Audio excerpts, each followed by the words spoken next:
Shalom Indonesia, puji Tuhan kita malam hari ini ada dalam satu siaran yaitu live streaming yaitu JCA Talk Show yang sudah kita tunggu-tunggu setiap bulannya ya, dengan bintang tamu atau gestar yang luar biasa.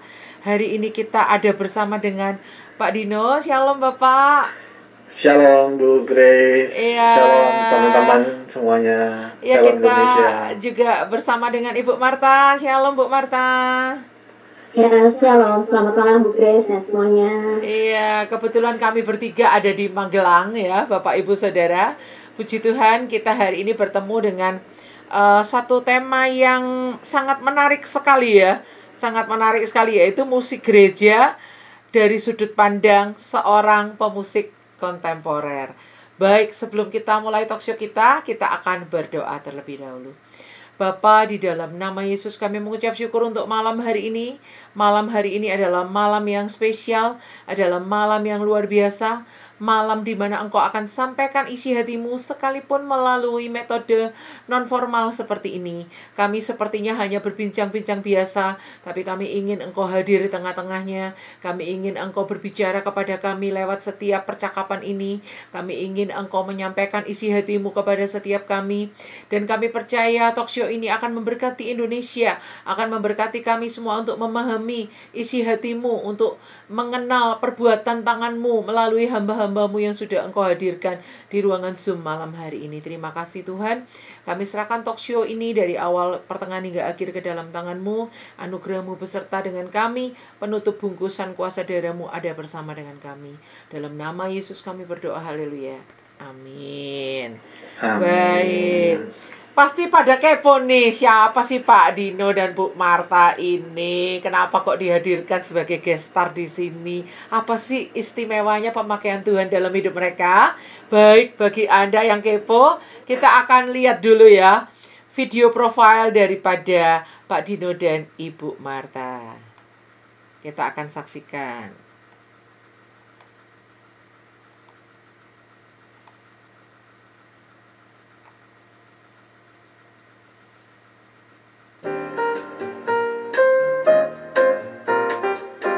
Dino Triporda Sanjaya Sakti. Beliau adalah seorang pemusik otodidak sejak kecil yang hanya dibimbing dan disupport oleh orang tuanya dalam bermusik. Pengalaman pelayanan di bidang musik rohani sejak kelas 2 SMP, tepatnya pada tahun 1988 hingga saat ini. Dan pengalamannya di bidang musik sekuler dimulai tahun 1998 sampai pada tahun 2002. Dino Triporda Sanjaya Sakti suka sekali dalam dunia pelayanan gereja, dan beliau tidak memandang besar atau kecilnya pelayanan, serta tidak berorientasi pada persembahan kasih. Karena bagi beliau semuanya itu adalah dari Tuhan dan hanya untuk Tuhan. Adapun pengalaman kerja Bapak Dino adalah sebagai berikut. Beliau pernah bekerja menjabat sebagai manajer di Purnama Hotel Semarang, Relationship Officer di PT Bank WORI Saudara, serta menjabat sebagai Kepala Cabang di PT Bank Mandiri Taspen. Dan saat ini beliau mendirikan usaha sendiri sebagai owner di Sentu Laundry sejak Agustus 2024 hingga saat ini. Serta pernah menempuh pendidikan di Apelni Semarang dan meraih ahli media dari tahun 1995 sampai 1998. Pendidikan yang pernah ditempuh adalah sampai jenjang sarjana pelayaran dan menjadi lulusan dari STTK Hatawana, Jakarta pada tahun 1999 sampai 2003. Pengalaman bermusik dari Bapak Dino adalah pernah menjuarai kompetisi musik di tingkat provinsi sampai dengan 4 kali, pernah menjuarai kompetisi musik di tingkat nasional sampai dengan 2 kali, bahkan pernah meraih The Best Keyboard. Beliau juga tidak sedikit melahirkan aransemen-aransemen musik, serta menjuarai lomba cipta lagu sekolah minggu, juga menelurkan banyak sekali cipta musik jingle, cipta musik himne, baik untuk individu, korporat, maupun untuk religi.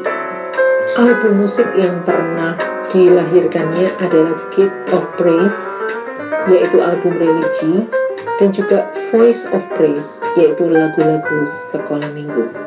Tempat-tempat yang pernah dilayani oleh Bapak Dino yaitu meliputi wilayah pelayanan sebagai berikut: di Ambon, Maluku, Magelang di Jawa Tengah, DKI Jakarta, di Manado, Sulawesi Utara, Semarang, Jawa Tengah, Luwuk, Sulawesi Tengah, Nias, Sumatera Utara, Manokwari, Papua Barat, serta Purwokerto, Jawa Tengah. Dan saat ini beliau kembali ke kota Magelang di Jawa Tengah, didampingi oleh istri yang luar biasa yaitu Martha Harwiati Suryaning Tias. Motto hidup beliau adalah siap tidak siap harus siap, mau tidak mau harus mau.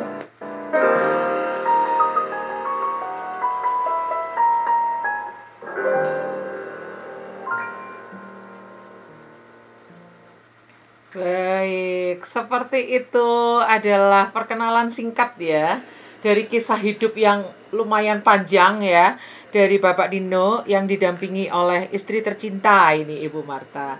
Puji Tuhan. Wah, itu motonya sangat menggelitik hati saya ya. Siap atau tidak siap harus siap, mau tidak mau harus mau. Itu ada ayatnya ya. Siap atau tidak siap beritakanlah firman.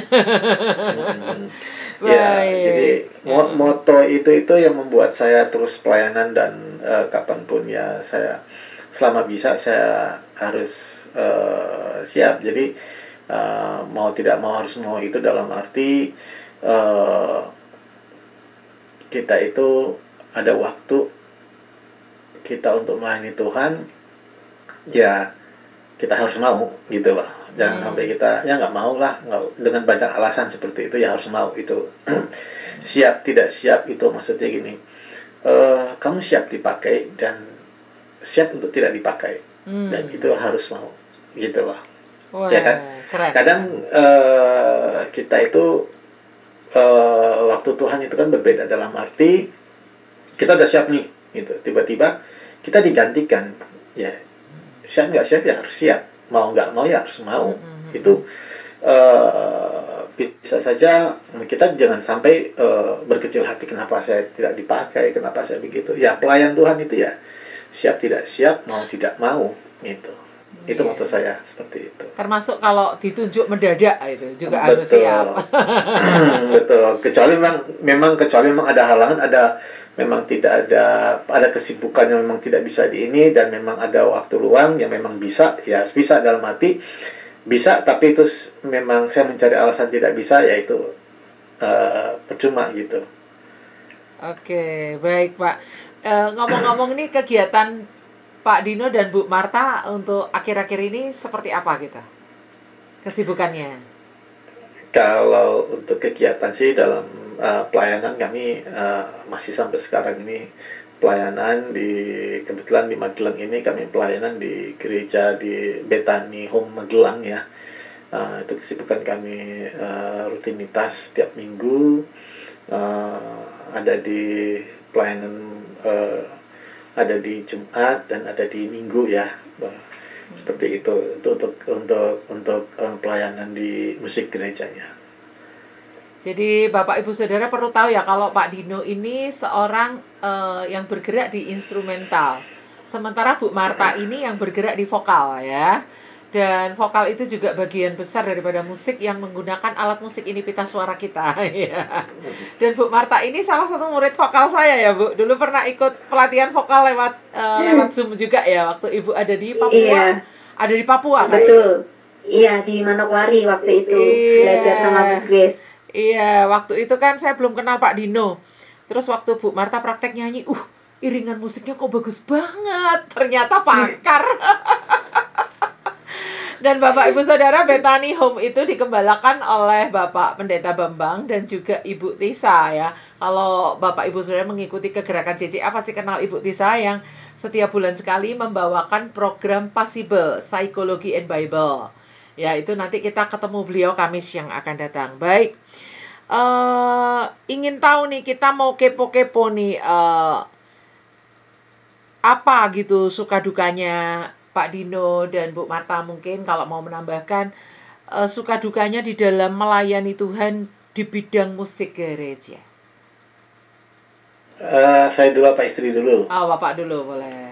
Oke, baik. Suka dukanya kalau saya pribadi ya, kadang itu sudah pasti ditunjuk melayani itu senang ya. Maksudnya dalam arti bahwa saya masih dipakai Tuhan ini gitu loh.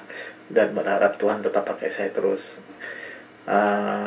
Bertemu dengan pelayan-pelayan hamba Tuhan yang lain itu saya suka ya, karena memang beda-beda ya setiap pelayan Tuhan itu dengan keunikannya masing-masing, dengan karakter masing-masing, dengan kemampuannya masing-masing. Itu membuat saya senang, menjadi bertukar pikiran, cerita pengalamannya itu ya. Salah satunya juga pasti ya pelayanan itu yang buat saya senang kan, menyenangkan hati Tuhan.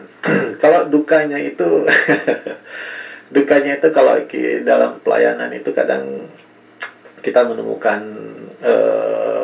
beberapa kali ya ada ya, saya maksudnya gini, itu kadang menjadi kekesalan sendiri, kekesalan buat saya, mungkin kekesalan juga buat tim musik yang mungkin saya mewakili, ada ya. Maksudnya gini, WL itu tidak siap dengan lagu yang dimintanya sendiri gitu lah. Jadi kadang kita itu sudah ngulik, kita udah musik cari setengah mati gitu loh. Gemes gitu ya. Iya itu, dan itu betul, dan itu banyak kejadian saya nemuin dalam arti saya pinginnya ini nih, udah keren, menurut dia keren. Ya musiknya keren, memang musiknya keren, dan kita mempelajari musik itu tuh tidak mudah dan tidak cukup sebentar, cukup lama. Tapi begitu dinyanyikan, dia sendiri hanya meminta, tapi dia tidak betul-betul mempelajari. Bahkan dia tidak tahu intronya sejauh apa. Dia masuk interlude itu selesainya dimanapun dia nggak paham gitu lah. Jadi kadang dukanya itu akhirnya juga jadi kesel. Terus pada akhirnya lagu itu diganti gitu. Udah capek-capek ngulik, udah capek-capek aransemen gitu ya. Iya, itu udah seperti itu. Kadang dukanya itu ya menemukan hal-hal seperti itu. Jadi banyak juga yang kita udah tim udah dengan baiknya, dengan seperti apapun ya tetap aja seperti ada hal-hal yang apa namanya ya, kekurangan itu. Jadi kadang kekurangan itu malah melatih kesabaran kita sih. Itu dari sudut pandang saya, jadi suka dan duka saya dalam pelayanan. Ayo WL yang menonton acara ini ya, yang menonton JCA Talk Show ini, dengerin nih loh isi hati pemusik ya. Pemusik itu udah capek-capek gitu ya, udah capek-capek ngulik, udah capek-capek aransemen, WL-nya sendiri yang nggak siap, padahal lagunya dia yang request ya kan. Merequest lagu dengan lagu yang mungkin rumit, dia nggak siap sendiri terhadap kerumitannya. Pada akhirnya diganti lagu. Pemusik mah siap-siap aja, tapi kan kasihan, mereka udah meluangkan waktu, mencurahkan konsentrasi dan sebagainya ya. Nah ini kalau Bu Marta nih kan ikut sama Pak Dino ya, kemanapun pindah-pindah kota ikut ya. Pernah di Manokwari, pernah di mana aja tadi itu ya, di Ambon, di mana dan sebagainya. Pasti Bu Marta terjun dalam pelayanan vokal juga. Sebagai WL, sebagai singer juga ketemu berbagai macam pelayan Tuhan nih. Suka dukanya apa nih Bu Marta? Iya Bu, kalau saya sukanya ya suka aja ketemu pelayan Tuhan, terus bisa melayani, senang lah, ada sukacita sendiri untuk bisa melayani Tuhan. Cuman kalau dukanya tuh sedih kalau ada dari teman-teman kita tuh yang mundur gitu dengan alasannya mereka masing-masing lah, terus nggak mau melayani lagi. Itu sih saya sedihnya. Maksudnya makanya seringkali kalau share sama temen, mereka kepingin yang belum pernah terjun di pelayanan, saya kasih warning dulu. Maksudnya kita pelayan Tuhan tuh bukan malaikat, bukan orang yang nggak punya salah, supaya mereka nggak masuk langsung kaget gitu dengan apa yang ada gitu kan. Kadang tuh karena seringkali banyak yang kecewa terus mundur gitu. Tapi ya puji Tuhan,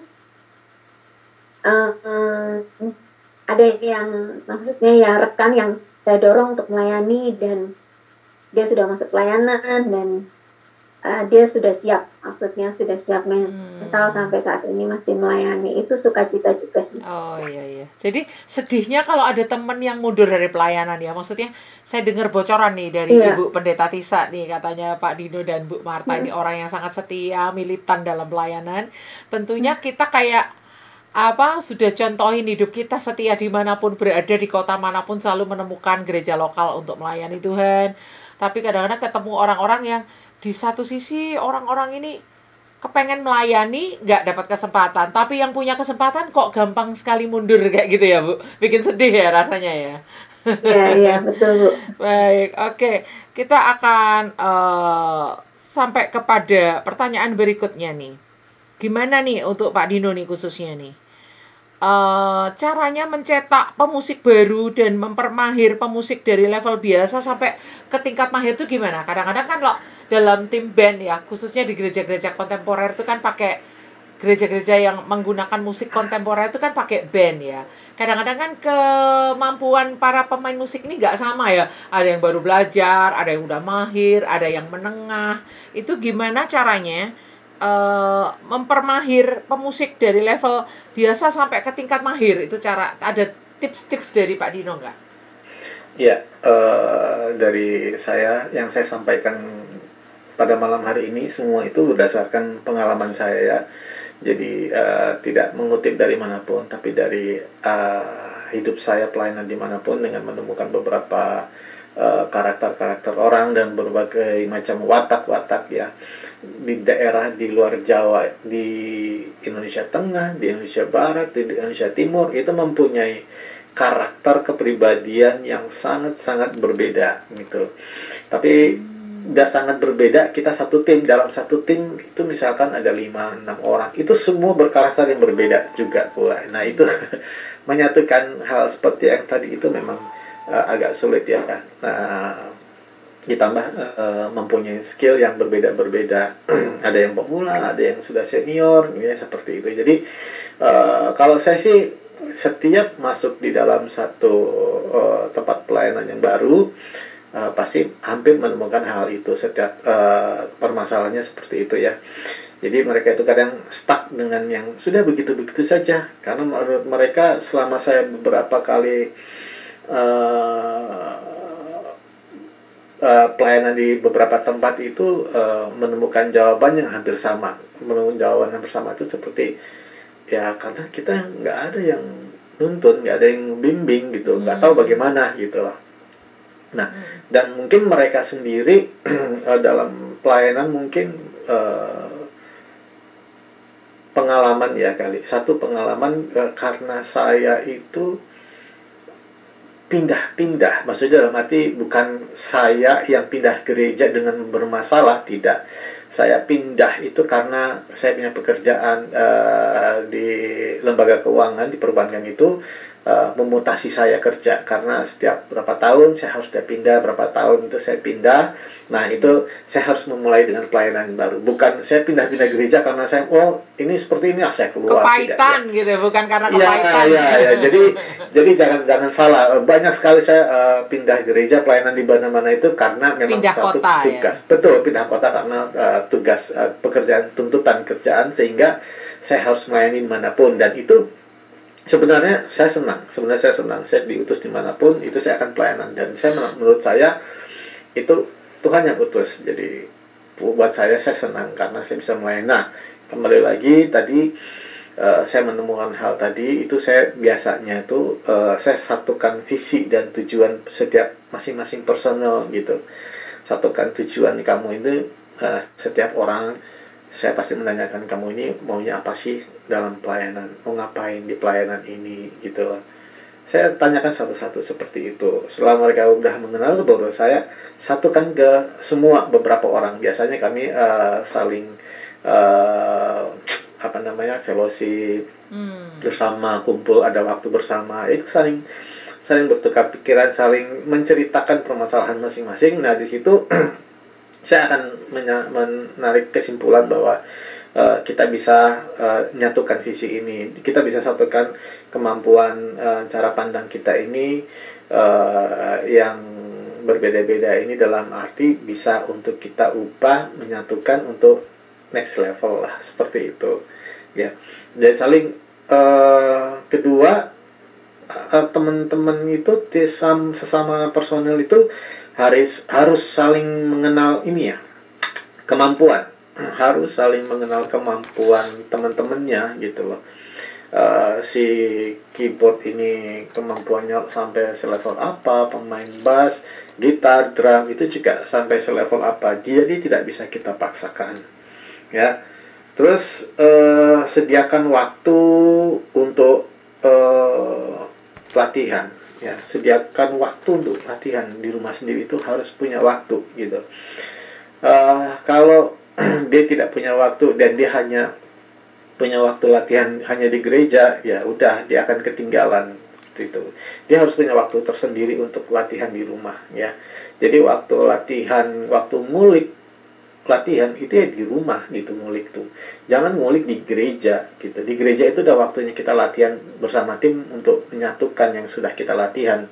Jadi jangan ngulik lagi di gereja. Jadi waktunya ngulik itu ya di rumah, belajar sendiri. Jadi jangan mengganggu waktunya latihan di gereja baru ngulik gitu. Itu akan membuang waktu buat yang lain gitu. Nanti teman-teman yang lain sudah belajar bisa, sudah bagus, dianya masih belum apa-apa, belum siap. Itu kan kasihan, itu jadi mengganggu, ya menjadi mengganggu yang lain. Jadi saya selalu mengingatkan hal itu kepada teman-teman. Jadi tolong diterapkan hal ini. Dipastikan saya selalu cek ke teman-teman gitu. Gimana, sudah bisa, ada kendala nggak, seperti itu masing-masing personal ya. Terus setelah itu ya nanti latihan bareng sama tim itu. Terus selain menirukan juga teman-teman itu, misalkan meniru itu dalam arti belajar dari MP3, dari musik-musik lain ya. Kita misalkan menggarap satu lagu yang saat ini kita lagu lama atau apa aja lah gitu, kita ngulik aslinya seperti ini. Nah, tapi saya tuntut juga teman-teman itu juga harus perbanyak kreasi sendiri, maksudnya aransemen sendiri, belajar aransemen sendiri. Yuk kita coba lagu ini kita aransemen gimana, seperti itu. Jadi itu secara tidak langsung menggali potensi teman-teman ya, menggali personal kemampuan masing-masing di situ. Jadi kreativitasnya itu juga saya tuntut, yuk sampai sejauh apa yuk kita bisa seperti ini ya, kita ubah seperti ini, enak nggak gitu, bagus nggak. Nah, biasanya itu dengan begitu tuh mereka akan tertantang ya. Biasanya tim musik itu biasanya senang hal-hal seperti itu.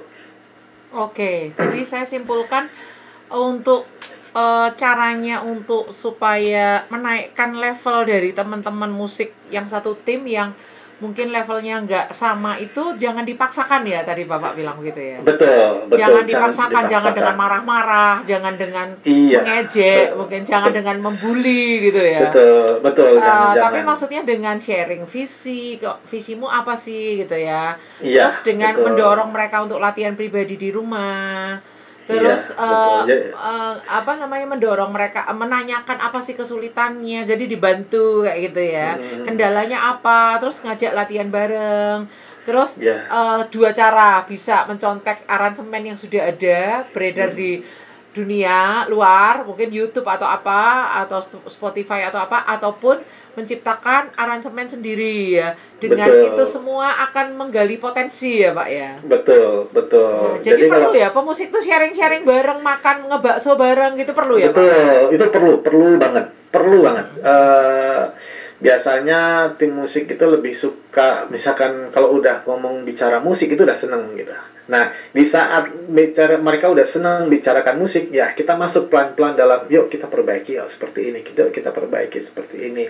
Kalau misalkan teman-teman ada mempunyai kemampuan yang lebih, dan ada teman-teman yang mempunyai kemampuan yang belum gitu ya, masih di bawah, ya teman-teman jangan levelnya itu teman-teman jangan suruh dia naik. Tapi yang ada teman-teman yang mampu, kita merendah dulu gitu. Kita rendahkan hati kita dulu, kita ikutin dia dulu. Tapi pelan-pelan kita angkat dia naik gitu. Jangan kita suruh dia naik, tapi kita nggak mau menopang gitu. Jadi caranya kita turun dulu. Kita dengan kerendahan lebih hati. dewasa Ya, kita dengar kerendahan hati, betul, kerendahan hati, karena skill kita nggak boleh lo harus kayak begini, lo harus bisa kayak gini, nggak bisa begitu juga, tapi kita yang turun, yuk kita sama-sama, yuk kita dorong dia, kita push dia, kita semangatin dia untuk dia nanti next level atau dia akan setara dengan kita seperti itu. Wah, keren banget Pak. Saya sangat terberkati waktu Bapak bilang lewat obrolan tentang musik ketika semangat minat mereka tuh tergugah, disitulah kita masuk. Betul. Makanya latihan, ayo gini-gini, nasihat kita masukin lewat obrolan santai gitu ya. Betul. Jadi bukan yang kayak ngamuk-ngamuk, marah-marah gitu ya, bukan yang kayak gitu ya. Oke, wah luar biasa nih. Nah, pertanyaan keempat nih, apa nih prinsip-prinsip yang dianut oleh Bapak dan Ibu, tapi supaya nggak Bapak terus, ini pertanyaan coba saya khususkan ke Ibu ya, ke Bu Marta ya. Bu Marta, ada nggak prinsip-prinsip yang selama ini Ibu pegang dalam melayani Tuhan di bidang pervokalan ya, seperti kayak WL, singer, kayak gitu. Ada nggak prinsip-prinsip yang selalu Ibu pegang, mau di kota manapun, mau di gereja lokal manapun, tetap Ibu terapkan itu? Gitu. Yang pertama, saya harus sadar siapa saya, terus siapa yang kita layani. Kita melayani itu untuk siapa. Itu. Terus yang kedua itu tunduk pada otoritas. Seringkali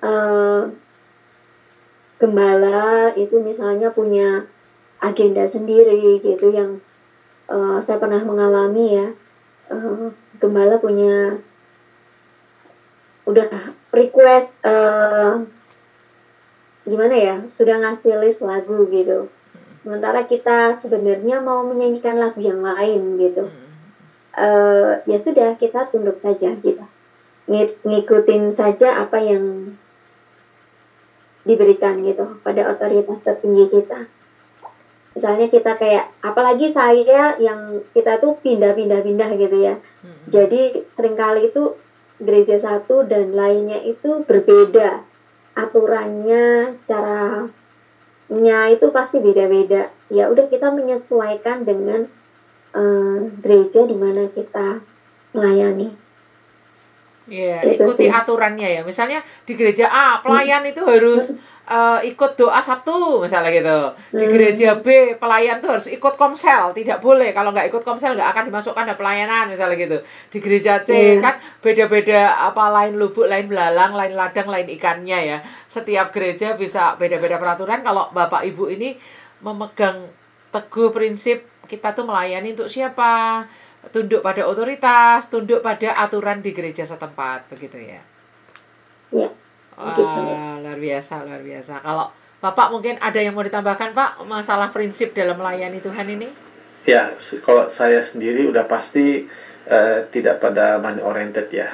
Jadi hindarkan terkait money oriented. Terus tidak memandang besar kecilnya pelayanan. Semua sama di mata Tuhan ya. Besar kecilnya itu ya, kita hanya menyenangkan hati Tuhan, bukan menyenangkan secara manusiawi, tidak, tapi untuk Tuhan. Jadi gimana aja melayani itu menyenangkan hati Tuhan kok. Jadi misalnya audiensnya cuma 10, tapi kan audiens kita yang sebenarnya adalah Tuhan. Betul. Ya, kita membantu jemaat untuk memuji Tuhan supaya Tuhan sebagai penonton sejati itu dipuaskan oleh puji-pujian kita, disenangkan oleh ibadah umatnya, kayak gitu ya Pak. Jadi nggak melihat, wah gereja yang saya layani harus yang jemaatnya 1000 misalnya gitu. Enggak ya. Terus misalnya ya betul, dan misalnya ada pemusik-pemusik yang delok sik gue PK-ne piro gitu ya. Kita lihat gereja ini ngasih persembahan kasih berapa, gereja ini enggak ada persembahan kasihnya gitu. Dan seterusnya ya. Orientasi kita bukan itu, tapi bagaimana mendedikasikan talenta yang Tuhan berikan itu untuk melayani raja di atas segala raja ya, Pak. Betul. Iya, saya setuju, Pak. Kita sepakat, Pak, dalam hal ini. Baik, saya juga sepakat dengan Bu Marta ya. Penundukan pada pemimpin itu sangat penting sekali. Mentaati aturan-aturan di gereja lokal itu sangat penting sekali. Berikutnya nih yang saya mau tanyakan nih. Jadi kadang-kadang ada kayak dua kubu gitu Pak dalam dunia musik gereja ya. Kubu yang pertama itu berkata, wah pelayanan tuh yang penting ngalir gitu ya. Yang penting ngalir aja, kita menekankan urapan. Tapi ada kubu yang lain berkata, ya urapan tok, nggak ada skill, nggak mungkin. Jadi kita ini harus mengasah skill sebagus mungkin. Supaya pada saat kita melayani Tuhan itu, profesional gitu. Nggak yang asal-asalan. Ada juga yang berpendapat bahwa melayani Tuhan tuh yang penting hati. Tapi ada yang berkata, ya walaupun kita pakai hati, tapi kan juga yang penting itu skill, kemampuan. Nah, minta tolong penjelasan Pak Dino nih untuk kubu-kubu yang seperti ini, yang benar tuh yang gimana sih Pak? Gitu. Ya, baik. Banyak sekali hal ini dipertanyakan, banyak sekali hal ini diperdebatkan, skill atau hati ya. Kalau pertama sih, sebenarnya kalau kita bicara skill itu penting ya, skill itu juga penting karena skill itu menunjang pelayanan kita, membuat pelayanan kita untuk lebih baik lagi itu. Dan skill itu harus bertumbuh sama seperti iman ya. Jadi skill itu penting banget ya. Tapi kalau banyak orang selalu bilang skill yang utama, tapi kalau tidak diimbangi dengan hati ya, tidak diimbangi dengan hati juga bahaya. Tapi kalau orang bilang harus dengan pelayanan itu hati yang terutama, itu juga bagus juga gitu loh, karena hati kita itu pure, murni untuk melayani ya, pure murni buat pelayanan, hati kita tulus, tujuannya baik gitu. Tidak ada motivasi lain, karena hati kita memang betul-betul tertuju ke Tuhan untuk dalam pelayanan. Cuman kalau menurut saya kedua ini harus saling bersamaannya. Karena kalau zaman sekarang orang untuk skill gitu, tapi kalau tidak punya hati maka akan menjadi kesombongan ya. Karena banyak sekali kita tidak menutup mata bahwa pemusik gereja itu dipegang peranan banyak ya, peranan besar tuh banyak anak-anak muda gitu ya, banyak anak-anak muda. Nah, anak-anak muda itu seperti apa? Kita tahu sendiri bahwa anak-anak muda itu kan selalu menggebu-gebu. Mereka mencari jati diri. Mereka tuh emosinya besar. Nah, kalau mereka hal seperti itu, terus mereka mengutamakan skill, wah itu sangat bahaya banget ya. Karena akan menjadi kesombongan. Itu akan menjadi kesombongan. Dan itu sebagian besar yang saya temui itu seperti itu. Kalau kita bicara teori, skill nomor 1 mungkin oke, secara teori, tapi praktik di lapangannya itu akan menjadi kesombongan. Dan itu banyak terjadi. Dan saya nemui banyak terjadi, dan akhirnya merusak pelayanan itu sendiri. Musik jadi tidak harmonisasi, satu sama pemain yang lain itu sudah tidak sejalan ya, karena mereka masing-masing itu ingin menunjukkan skill gitu.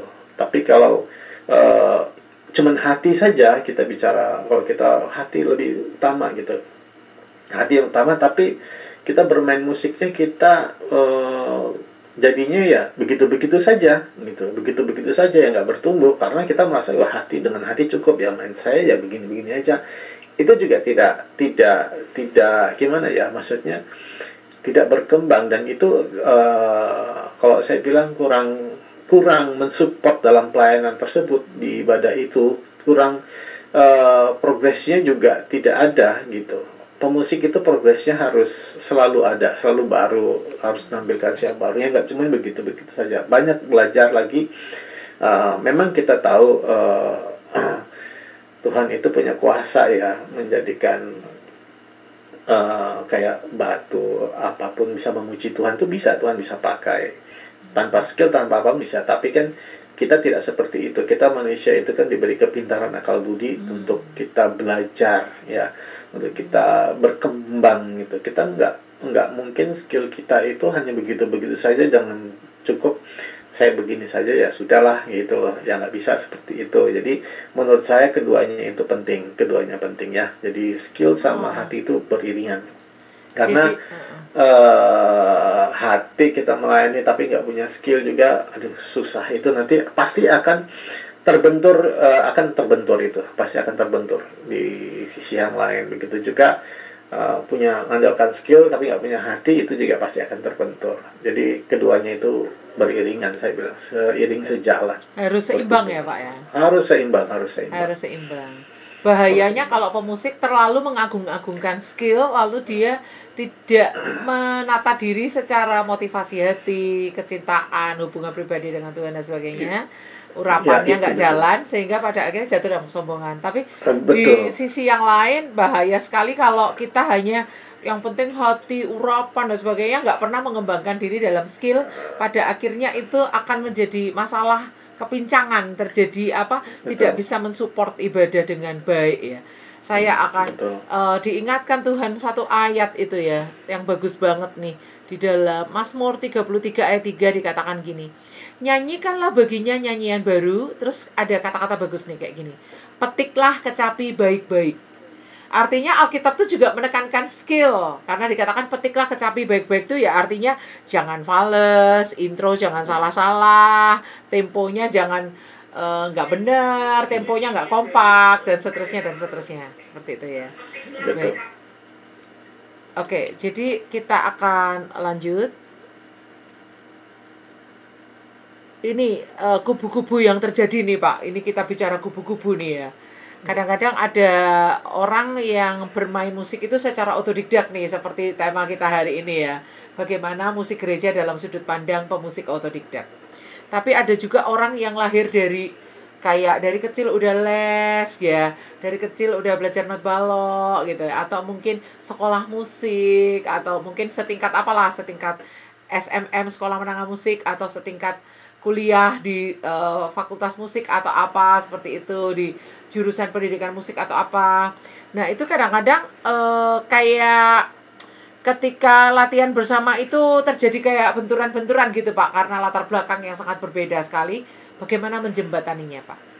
Ya, saya pernah mengalami sendiri ya. Saya sebagai pemusik otodidak dan teman-teman sebagai pemusik yang formal ya, mereka orang lulusan musik pada waktu itu di Jakarta ya. Saya punya tim itu hampir semua itu lulusan musik sekolah ya di Jakarta. Mereka anak-anak IMI ya, Institut Musik Indonesia ya, dan saya itu otodidak. Biasanya itu kami ada pembagian setiap lagu itu kan ada pembagiannya dalam setiap part layer, setiap ada verse, chorus gitu ya, intro, ada interlude, pre-chorus, bridge, outro, ada ya, betul, bridge ya, seperti itu. Biasanya kita bagi nih, biasanya setiap bagian gitu, setiap chorus atau verse atau bagian apa saja itu pasti ada layer-layernya gitu ya. Layer itu siapa yang mau memainkan gitu loh. Kalau misalkan kalau ini kita bicara kita memainkan musik yang kita aransemen sendiri gitu. Tapi kalau kita bicara musik yang sudah di MP3 pasti semua otodidak dengan formal pasti hasilnya sama karena tinggal meniru ya. Tapi kalau kita memainkan musik sendiri ya mereka biasanya dibagi. Nah, biasanya ada progressive chord di mana yang bisa ditunjang oleh teman-teman yang formal gitu kan. Nanti mungkin ada interlude yang progress itu dibantu oleh teman-teman otodidak ya. Karena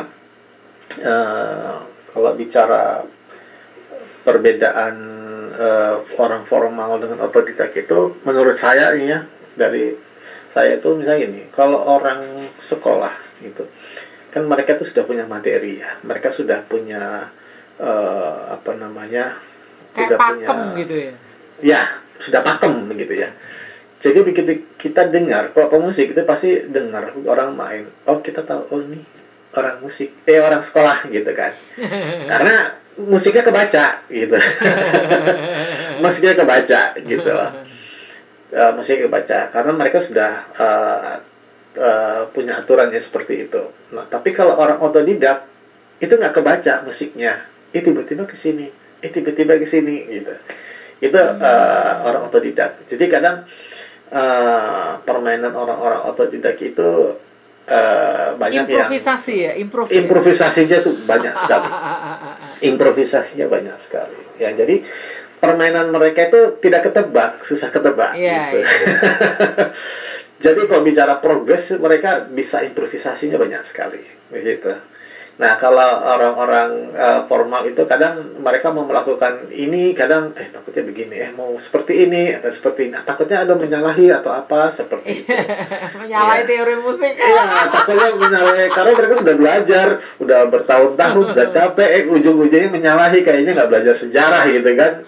Ngapain aja. Tapi itu sih, kalau nyata saya kalau orang pasti Bu Grace juga pasti tahu, oh dia orang yang sekolah musik, belajar musik, musiknya kebaca ya, cara permainan. Chordnya itu penjariannya juga beda. Betul, penjariannya beda. Kalau otodidak di situ ya Bu. Jadi kadang permainannya itu nggak bisa ketebak. Dia kok kesini, kok dia kesini. Itu biasanya itu orang otodidak. Ya, ada juga yang orang campur ya, masa kecilnya otodidak, besarnya sekolah formal. Ada juga yang kayak ada ya. Tapi nanti di sudut sisi nanti dia akan itu akan bertentangan di dia dalam dirinya sendiri sih. Oh gitu ya Pak? Ada tuh. Maksudnya gitu ya? Saya mau ikut yang mana, sedangkan ini kadang saya sudah nyaman atau sudah bisa, tapi dia harus mengubah karena menurut sekolah itu salah ya, seperti itu. Gitu. Jadi kadang ya udah dia mengulang lagi. Jadi kadang bertolak ya. Jadi dia mau nggak mau ya dia harus ubah seperti itu. Jadi cara menjembataninya dibagi part-partnya ya. Di part ini yang menonjol di bagian ini, lu yang orang sekolahan di bagian ini nih. Pas yang bagian kayak interlude yang improve nih bagian kalian yang otodidak nih. Iya. Jadi tetap semuanya nggak perlu yang sekolahan harus timnya lain. Terus yang otodidak timnya lain, tetap bisa di mix ya Pak ya dengan cara itu ya. Iya, karena saya pernah ngalami sendiri itu, dan saya sendiri yang orang otodidak gitu. Teman-teman semua dikelilingi orang-orang yang sekolahan ya. Sekolah musik semua. Formal ya, baik. Iya, betul. Nah, berikutnya nih Pak, kayak ada istilah nih yang sering kita dengar, dewasa dalam bermusik gitu, terutama bagi pelayan Tuhan yang melayani Tuhan di gereja. Dewasa bermusik tuh yang seperti apa Pak? Mungkin bisa kita dengar nih pendapat-pendapat Pak Dino nih tentang kita nih harus jadi pemusik yang dewasa dong. Itu yang seperti apa Pak? Betul. Ya, untuk dewasa dalam musik itu pasti ya untuk teman-teman bisa menempatkan diri ya dalam permainan musiknya, itu bisa menempatkan diri, paham part-part bagiannya gitu loh. Nggak semua dia main dari awal sampai habis dia main itu belum tentu, nggak. Nih contoh nih, banyak nih ya contoh nih, kebanyakan nih ke distrak itu banyak pemain saksofon ya. Banyak pemain saksofon itu hampir dari awal lagu dia kadang seperti itu. Padahal saksofon itu dia hanya ngisi di bagian-bagian tertentu saja gitu. Dia hanya bagian fill, misalkan di bagian kosong dia ngisi aja gitu loh. Dia nggak harus ngisi dari awal sampai akhir, karena kalau dia isi awal dari akhir main terus itu ya seolah-olah kita ngiringin dia gitu loh. Dia kayak instrumen aja jadinya. Padahal kalau kita dengar musik yang sebenarnya gitu loh, saksofon itu kan hanya di bagian part-part tertentu gitu, nggak harus diisi, ya kan? Atau juga ada yang main gitar gitu loh. Karena ada, saya nemuin tuh banyak tuh, terutama orang teman-teman gitar nih, banyak nih ya. Kalau dia tidak dewasa dalam gitar melodi ya, gitar melodi. Iya, dia ngisi jadi berisik gitu lah. Padahal di bagian itu tuh memang nggak ada gitar gitu loh. Jadi jangan diisi terus gitu. Ya udah, ada waktunya memang tidak ada waktunya dia ada gitu loh. Jadi mendewasakan diri dalam bermusik ini, dia harus betul-betul bisa mengendalikan dirinya sendiri. Hal yang tersulit itu ya memang mengendalikan diri sendiri. Dan itu dianggap ya, lu dewasa dalam bermusik bisa mengalahkan diri sendiri, egonya itu. Itu salah satunya ya. Terus tidak overplay. Kebanyakan nih orang yang tidak dewasa itu kita bisa lihat dia sering mainnya overplay. Dia kalau dia overplay gitu, wah udah. Overplay itu maksudnya kayak nonjol gitu ya, Pak? Iya, nonjol. Waktu bukan waktunya dia, kadang mainnya harusnya seperti ini, tapi dia melebih-lebihkan gitu. Jadi kadang ada nada-nada yang tidak perlu itu dimainkan. Keriting gitu ya. Iya, kadang kalau misalkan drum ada yang tidak harus dipukul, tidak seperti ini ya, feel-nya malah dilebih-lebihkan. Itu contoh seperti itu. Jadi itu overplay, itu jangan overplay. Jadi jemaat bukan tertuju ke Tuhan tapi ke dia gitu. Iya, gitu. Jadi kan kita tidak boleh mencuri kita tidak boleh mencuri tahta Tuhan. Betul, tidak boleh mencuri kemuliaan Tuhan, nggak boleh mencuri perhatian jemaat ke Tuhan, kita ambil hanya untuk kita, menarik ke kita gitu ya, tidak boleh seperti itu. Salah itu biar, Pak ya. Karena tujuan kita tuh kita kan mengiring gitu. Bukan untuk bukan pamer. show off. Betul, bukan untuk show off, yaitu overplay ya. Terus berikutnya lagi menguasai atau tidak, kalau sudah batasnya cukup, terutama volume. Jadi kadang yang ingin volume gede gitu, harus gede gitu, pingin gede sendiri, pingin lebih menonjol suaranya, itu ada tuh. Ada Ibu pasti pernah ngalamin. musiknya ada kayak gitu ada ya. Ada dia pinginnya suaranya kenceng gitu, itu sama juga. Kalau saya itu biasanya kalau udah teman-teman ada yang seperti itu, saya nemuin, justru saya kecilin Bu. Karena biasanya orang itu kalau yang lain misalkan udah kenceng, lu kurang kenceng, gedein, naikin. Nanti yang satu nengeng lagi, udah makin lama semakin besar. Itu tidak harmoni lagi. Musik untuk outputnya itu juga udah nggak enak, udah kenceng. Gitu. Kalau saya justru saya kecil, secukupnya saya dengar ya saya cukup gitu loh. Jadi kalau teman bilang, kamu kurang kenceng gitu loh, ya kamu yang harus turunin gitu loh, bukan saya besarin gitu. Karena kalau saya besarin nanti akan nutupin yang lain, betul. Jadi akan nutupin yang lain gitu loh. Kalau kamu merasa kita kurang besar, ya kamu yang turunin volumenya di situ. Jadi harus belajar hal seperti itu, penguasaan gitu loh. Kadang apalagi kita main tidak, contoh kita kadang bermain tidak di tempat kita sendiri atau tidak di gereja. Kadang tiba-tiba kita main di stage di panggung besar, atau kita main di ibadah KKR terbuka, atau kita di mana kita main tempat yang ternyata sound controlnya itu kurang, itu kita dituntut profesional banget gitu lah. Teman-teman harus siap dengan musik yang sound kita kecil gitu loh, samar-samar. Ya udah kita tetap fokus main, jangan terganggu dalam hal itu. Yaitu tuntutannya, teman-teman akan menjadi lama-lama akan dewasa dalam bermusik seperti itu, dalam volume tadi ya, mampu menahan emosi juga, tidak untuk jika ada improvisasi ya, misalkan jika ada improvisasi harus saling berbagi gitu ya. Misalkan ada interlude, tiba-tiba kan WL tuh suka tiba-tiba tidak ada janjian, WL tiba-tiba ada kasih interlude nih gitu loh, melodi di lagu penyembahan misalkan memainkan gitu, padahal tiba-tiba tidak ada, harusnya tidak ada gitu. Di latihan nggak ada gitu ya. Di latihan nggak ada, di lagunya memang juga tidak ada. Kadang musik mainkan gitu ya, kadang tuh kita tiba-tiba main. Jadi ada orang yang memang dia menonjol, ingin dikuasai semuanya gitu loh, dikuasai semua deh. Nggak mau berbagi sama pemusik yang lain. Berbagi. Ya. Dan itu ada. Dan dia rasa dia harus, saya ingin menunjukkan seperti itu ya, itu harus berbagi. Nanti gantiannya, atau biasanya di penyembahan, kadang penyembahan itu diisi saling, harusnya bergantian gitu. Jadi nggak dominan ke satu orang ya gitu. Terus berikutnya itu dewasa dalam bermusik itu bisa cepat menyesuaikan keadaannya, bisa membaca keadaan gitu. Bisa membaca keadaan, menyesuaikan, bisa apabila ada yang miss di nada dimanapun lagu tersebut, ya kita harus cepat-cepat bisa menyesuaikan.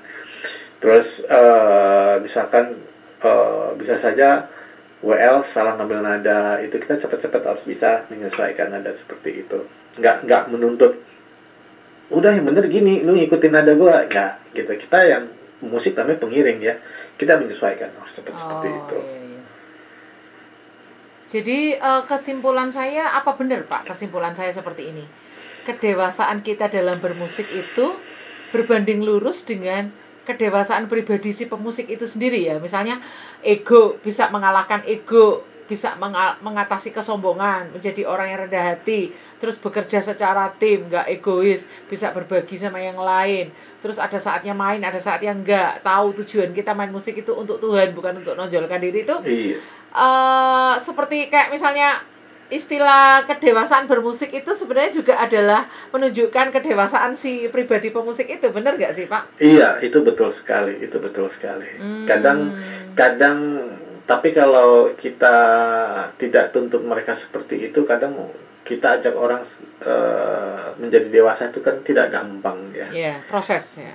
Proses di situ. Jadi kadang kita harus kendalikan mereka untuk menjadi dewasa. Kita harus berikan pengertian banget kepada mereka. Dan walaupun mereka mungkin secara pribadinya belum siap secara dewasa, tapi mungkin saya tuntut mereka untuk bermain musik harus dewasa dulu ya, seperti itu, karena tujuan kita itu untuk melayani, bukan untuk pamer show-show seperti itu. Jadi akhirnya mereka akan terbiasa. Jadi bisa dibalik juga lewat pendewasaan bermusik, itu akan mempengaruhi juga kedewasaan dia secara pribadi ya. Iya, bisa betul. Dibalik ya, bisa dibalik. Iya, bisa dibalik. Oke, baik. Jadi kalau menurut Bapak dan Bu Marta ya, sepenting apa sih hubungan pribadi seorang pemusik dengan Tuhan itu terkait dengan pelayanan musik ya? Bu Marta boleh menjawab lebih dulu ya. Kan sering digaung-gaungkan pemain musik harus jaga hubungan pribadi dengan Tuhan, harus intim dengan Tuhan, gini. Itu hanya sekadar slogan aja atau memang dari pengalaman Bu Marta dan Pak Dino selama ini melayani Tuhan tuh sepenting apa sih? Apakah itu hanya pencerewetan dari Bapak Gembala, Ibu Gembala ya? Pemusik itu harus berdoa, pemusik itu harus jaga hubungan pribadi dengan Tuhan gitu. Ataukah memang itu sesuatu yang urgent gitu, seurgent apa gitu? Bu Marta dulu boleh. Iya, kalau menurut saya ya sangat penting, karena saat kita melayani sebagai pemuji itu kita nggak acting kalau menurut saya ya, yaitu ya seperti apa yang kita biasa lakukan, kita bangun hubungan dengan Tuhan aja gitu. Dan semakin kita sering membangun hubungan dengan Tuhan, semakin dekat kita pasti dikasih kepekaan untuk dalam menentukan lagu itu juga sesuatu hal yang gampang-gampang susah menurut saya ya. Kita kalau mau milih lagu aja gampang, tap-tip aja, tinggal perbendaharaan kita berapa, kita tinggal pilih aja. Tetapi terkadang tidak semudah itu gitu. Kita harus mencari lagu-lagu yang tepat, sesuai apa yang dirindukan Tuhan. Itu hanya bisa kita dapat kalau kita punya hubungan pribadi dengan Tuhan. Saya kira begitu. Saya sangat tertarik kata-kata Ibu tadi ya, karena waktu kita melayani itu bukan acting. Jadi nggak pakai topeng gitu. Nah, sementara kalau kita melayani Tuhan, ngajak jemaat memuji Tuhan, kalau itu sendiri belum menjadi gaya hidup kita, kita sendiri belum menang di kamar doa kita, bagaimana mungkin kita bisa memimpin umat-umat Tuhan untuk menghadap Tuhan ya Bu? Jadi itu pada akhirnya akan berujung di topengisme ya, atau munafik ya, munafik muka nabi pikiran kotor.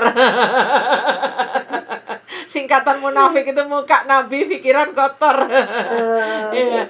Jadi jangan sampai seperti itu ya Bu. Jadi pelayanan kita ini harus tulus dalam arti ya inilah kehidupan keseharian saya dengan Tuhan. Maka ketika memimpin umat Tuhan memuji Tuhan itu akan mengalir ya Bu.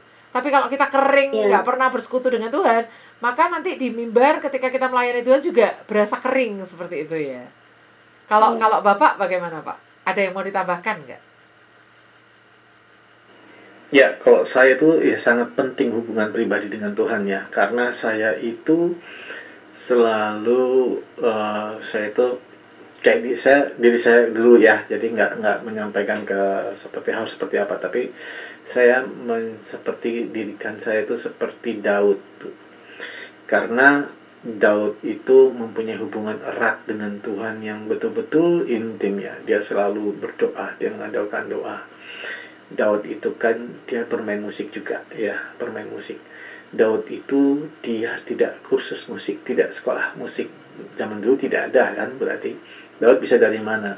Ya bisanya karena dia intim dekat dengan Tuhan dan banyak berdoa, berlutut mengandalkan Tuhan, sehingga musik talentanya dia itu bertumbuh, berkembang, berjalan seperti itu karena selalu mengandalkan Tuhan. Jadi banyak berlutut dalam sebelum melayani, sebelum kita latihan, apapun juga itu harus betul-betul mengandalkan Tuhan banget gitu.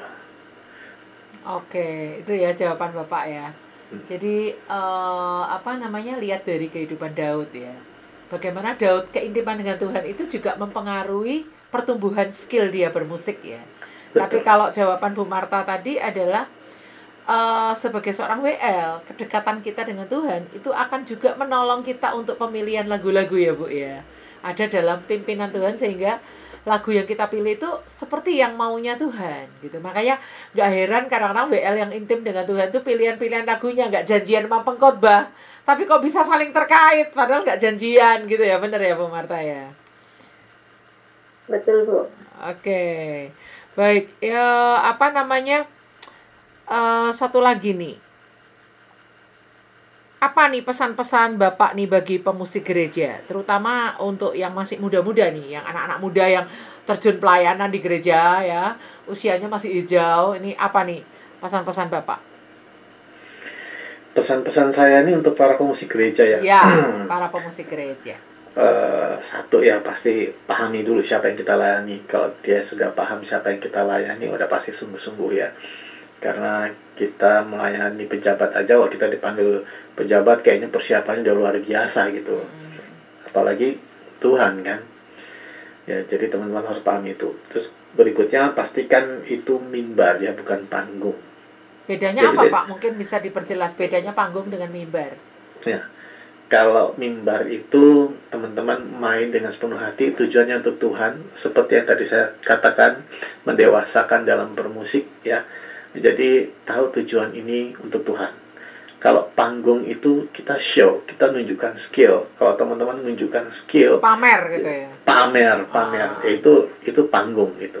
Ya, jadi tolong bedakan mana panggung, mana mimbar ya, karena mimbar itu kudus ya. Luangkan waktu cukup untuk menggali potensi diri ya. Terus jangan sombong ya.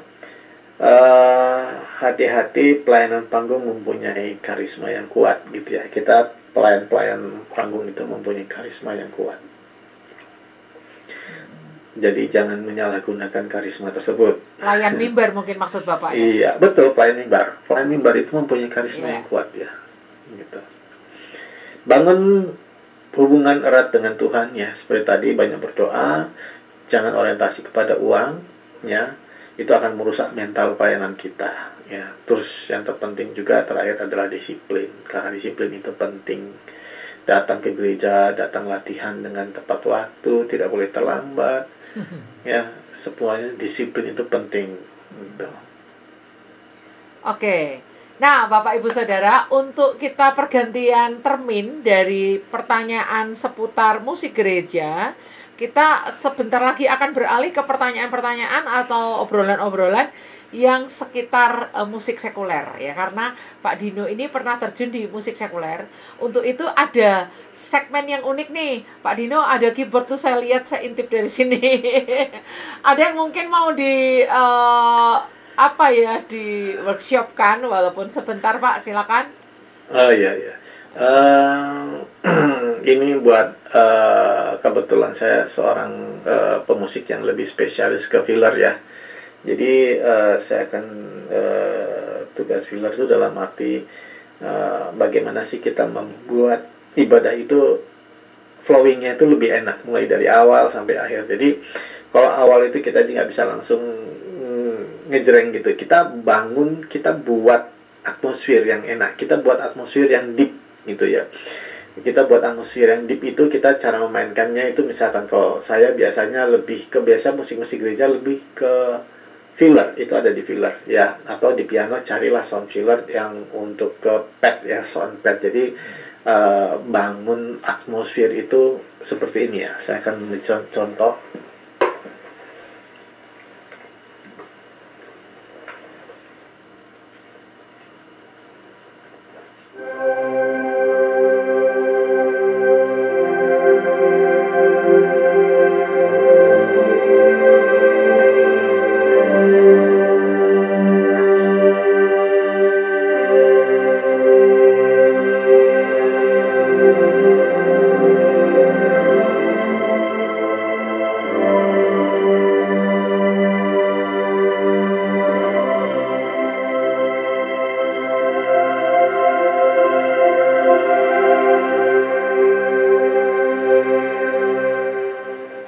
Jadi kayak jemaat datang itu kayak diarahkan untuk doa ke Tuhan gitu ya Pak ya?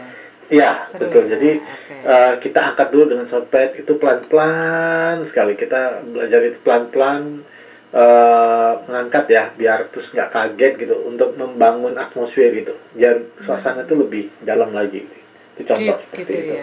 Iya. Oh, oke. Baik. Nah, kita akan ganti segmen nih Pak, bicara-bicara tentang musik sekuler dan industri musik nih. Hal-hal apa nih yang Bapak petik ketika Bapak terjun di dunia musik sekuler? Yang bisa kita petik untuk kegunaan untuk pelayanan kita di gereja ya? Iya, iya. Jadi di musik sekuler itu yang pertama saya adalah di sekuler itu saya ke sekuler itu hanya sementara, hanya untuk pertama ya menggali potensi. Ya. Terus perbanyak genre, maksudnya jenis musik saya pelajari, karena di gereja tidak semua genre dipakai, Tidak sekaya semua, itu ya? iya betul, tidak sekaya itu ya. Jadi kita banyak harus belajar musik itu dari musik sekuler ya, walaupun dulu awal-awal sejarah musik dari musik gereja gitu loh. Tapi sekarang gereja belajar dari sekuler, karena sekuler itu progres musiknya besar sekali dan luas. Jadi mau nggak mau kita banyak belajar jenis-jenis musik, genre, bahkan jenis-jenis musik yang terbaru seperti apa gitu ya. Terus yang saya dapatkan juga itu hal-hal yang saya petik itu mengajak teman-teman dari sekuler itu bisa ngajak, yuk gabung yuk pelayanan, yuk main yuk pelayanan gitu. Yang tadinya mereka hanya di sekuler aja, ya mereka mau coba-coba, dan akhirnya mereka mau pelayanan seperti itu ya. Terus komunitas itu kan ada. Kalau kita bermain musik di sekuler itu kan kita pasti punya komunitas. Dan itu cepat sekali komunitas. Kalau misalkan kalau kita bermain bagus, maka itu cepat kabarnya itu kemana-mana cepat sekali. Ya ada pemain bagus ini seperti ini, ada ya jaringannya. Dan kalau kita itu lebih banyak dikenal orang di dalam komunitas. Suatu saat misalkan saya perlu bantuan gitu. Suatu saat saya pelayanan, saya nggak punya pemain gitar nih gitu. Saya punya komunitas, tolong dong bantu saya. Itu dibantu gitu loh. Saya nggak punya pemain drum, saya ke komunitas saya, tolong dong dibantu. Solidaritasnya tinggi ya? Iya, pemusik itu solidaritas tinggi. Tapi kalau kita tidak punya komunitas seperti itu, di saat kita butuh pemain lain, kita mau cari di mana nggak gampang di situ. Itu yang saya dapat petik itu dari situ. Kalau kita main di sekuler ya, bukan berarti kita menjadi serupa dengan dunia, tidak gitu. Jadi saya dengar Bapak nih kayak punya studio musik dan sering memproduksi musik ya, untuk kayak jingle-jingle iklan, pemesanan untuk pembuatan himne-himne, lagu-lagu untuk perusahaan dan sebagainya. Bisa diceritakan nggak Pak, bagaimana prosesnya dari orang misalnya, tolong dibikinkan nih, saya punya usaha nih sirup murbe nih, bikinkan iklannya, jingle iklannya dong Pak, sampai dari pesanan datang sampai lagunya jadi itu prosesnya seperti apa Pak? Ini kami kan awam sekali ya. Ya, baik. Jadi kalau saya anggap aja terima job lah gitu ya. Yeah. Kalau saya terima job gitu, dari permintaan itu biasanya saya tanyakan dulu tujuannya, ini untuk apa nih, jingle atau himne atau apa gitu ya. Saya tanyakan dulu ini untuk apa gitu ya. Terus saya tanyakan lagi genrenya maunya apa ya. Terus temanya maunya apa, temanya seperti apa. Terus visi dan misi, kalau itu dia corporate, kalau dia perusahaan ya, kalau dia perusahaan itu biasanya saya tanya visi dan misi, biar visi dan misi itu bisa kita masukin dalam lagu tersebut ya. Terus komposisi musiknya seperti apa, maunya apa, berupa model band kah atau mau berupa orkestra kah, seperti itu, komposisi seperti apa. Terus mau temponya seperti apa, cepat kah, middle kah, atau slow ya, pelan gitu. Terus terakhir biasanya durasi, maksimal berapa lama, berapa gitu. detik gitu ya. Berapa Kalau detik iklan gitu kan berapa loh. detik. Sama mungkin kalau iklan pangsa pasarnya siapa sih gitu ya. Betul. Sasarannya anak muda atau orang tua atau apa gitu ya. Kalau jingle kan simple aja ya, sudah nggak sampai semenit, berapa detik aja gitu. Tapi kalau dia minta lagu itu bisa sekitar 2 menit, 3 menit, 4 menit ya. Ada yang bilang, oh jangan lebih dari ini nih. Oke, durasinya pasti seperti itu. Jadi hal-hal itu aja yang saya minta, nanti baru bisa saya buatkan gitu. Iya, luar biasa ya. Kalau ini Pak, kalau untuk menciptakan lagu itu tips-tipsnya bagaimana tuh cara menciptain lagu itu? Ya, kalau untuk menciptain lagu ya pasti ya saya buat lagu itu atau musik yang saat ini tuh sedang tren tuh apa sih gitu. Tren musik lagu tuh saat itu seperti apa gitu. Jadi kita ikutin aja. Yang viral-viral gitu ya. Iya, yang lagi viral tuh seperti apa. Jadi di saat kita buat, di saat kita lempar ke pasar atau di saat kita dengarkan ke orang bilang, asik nih musiknya. Karena mereka lagi memang saat ini mereka gitu lagi dengar, lagi familiar dengan lagu seperti itu, dengan musik seperti ini, dan kita masuk dengan seperti itu, mereka akan familiar, langsung masuk. Itu seperti itu. Okay. Bedanya lagu orisinil sama ciptaan manusia dengan AI apa Pak bedanya Pak? Kalau AI itu ya biasanya lebih berisiko akan sama nantinya dengan orang lain yang juga menggunakan AI itu nanti mirip-mirip gitu ya? Mirip-mirip akan seperti itu ya. Terus soulnya itu tidak ada pasti. Nggak ada soulnya. Soulnya nggak ada. Urapannya juga nggak ada. Iya, betul. Kalau original itu beda. Original itu nyawa dari lirik dan nada itu bisa nyatu. Karena waktu kita menulis lirik, kita tahu tujuan kita ini apa. Nah, begitu kita buat nada itu harus sesuai lirik dong, pasti. Iya. Karena kita waktu buat, lirik itu juga nyatu, karena kita pakai perasaan waktu kita buat. Iya, itu tidak ada perasaan. Iya, jadi soulnya tuh, iya. Soulnya nggak ada ya, soulnya nggak ada. Soulnya nggak ada. Ya mungkin terdengar bagus, tapi ya soulnya nggak ada.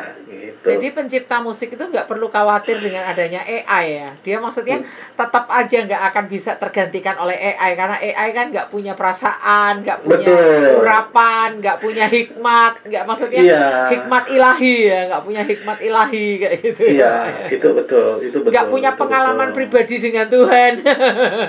Iya, itu jadi itu buat saya kalau original itu lebih baik ya, soulnya itu bisa lebih dapat gitu. Jadi untuk anak-anak muda nih Pak yang ingin terjun di dunia industri musik nih, seperti kayak bisa bikin jingle iklan, bisa ciptain lagu himne-himne untuk perusahaan, bisa memenuhi misalnya bikin soundtrack film dan sebagainya itu, apa nih kiat-kiatnya nih yang Bapak mau tularkan ke anak-anak muda yang mau terjun di industri musik? Kalau mau anak-anak muda diterjun di industri musik itu, pertama jangan setengah-setengah jika ingin terjun ke dunia musik ya. Jangan setengah-setengah gitu loh. Kalau kamu serius dalam arti mau terjun, ya serius lah gitu loh. Karena kita tahu sendiri banyak orang-orang yang bermusik udah sekelas artis pun timbul tenggelam. Ada yang sudah timbul tenggelam dan tidak timbul-timbul lagi, itu sudah ada. Jadi kalau tidak serius, tidak bagus-bagus banget, ya udah akan tersaingi, selesai gitu. Jadi kalau cuma setengah-setengah, ya sudah pasti nggak akan selamanya gitu. Itu ya, jadi teman-teman harus jangan setengah-setengah dalam ingin terjun ke dunia musik. Harus Terus kayak fokus dan ditekuni beneran gitu ya Pak ya.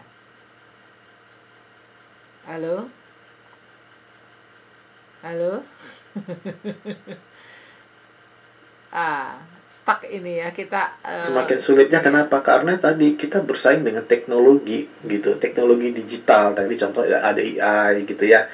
Tapi di era sekarang ini beda dengan era dulu ya. Kalau era dulu itu kita bermain musik, kita ada hasilnya gitu loh. Tapi sekarang kita menciptakan musik belum tentu ada hasilnya. Karena zaman dulu kita buat lagu ya, kita punya karya. Zaman dulu kayak ini, saya punya karya nih, album pertama dengan album kedua itu kita bisa jual gitu loh. Kita bisa cetak CD dan kita jual dan kita dapat hasilnya. Tapi sekarang tuh sudah tidak ada cetak CD lagi gitu loh. Kita sudah kalah dengan teknologi gitu. Teknologi itu kalau kita mau menjual sesuatunya itu ya paling dari lisensi tadi itu kita harus mendaftarkan hak cipta kita agar orang tidak ini dan agar orang bisa membayar hak cipta kita. Ya paling kurang lebih seperti itu gitu. Orang mau pakai kita tidak bisa kayak dulu orang kaya dengan hasil beli CD kita, kaset kita, itu berbeda ya. Jadi agak sulit sekarang teman-teman kalau mau terjun di dunia musik saat ini gitu. Tapi jangan berkecil hati, bukan berarti para pemusik akan mati, tidak. Makanya kita harus jangan setengah-setengah, harus betul-betul menggali dan progres, dan jangan cuma hanya sebegitu-begitu aja. Kita banyak belajar sekali itu. Oh, iya. Tadi ada pertanyaan yang terlewat nih Pak. Jadi apa bedanya keyboardis atau pianis ya dengan filler gitu? Oh iya. Kalau ya keyboardis itu kan memang pemainnya ya, itu ada terbagi, ada pemain piano sendiri dan ada pemain filler ya. Pemain filler itu kebetulan saya pemain filler. Kalau pemain piano itu pasti sudah tahu bermainnya apa, dan pemain piano itu dalam satu lagu dia dari awal sampai akhirnya cuma suara piano, sampai selesai ibadah dia hanya suara piano. Tapi kalau pemain filler itu dia harus kreativitasnya harus tinggi. Dia harus tahu sound ya, dalam arti dia harus belajar sound, dia harus belajar efek ya. Jadi nggak cuman dia ngulik kunci ya, dia nggak ngulik nada aja kuncinya apa, dimain di chord apa, nggak, dia nguliknya itu kayak saya seorang pemain filler adalah beda dengan ketika saat saya lagi main piano. Kalau satu lagu saya main piano, saya dapat soalnya selesai gitu loh. Tapi kalau filler itu tidak bisa.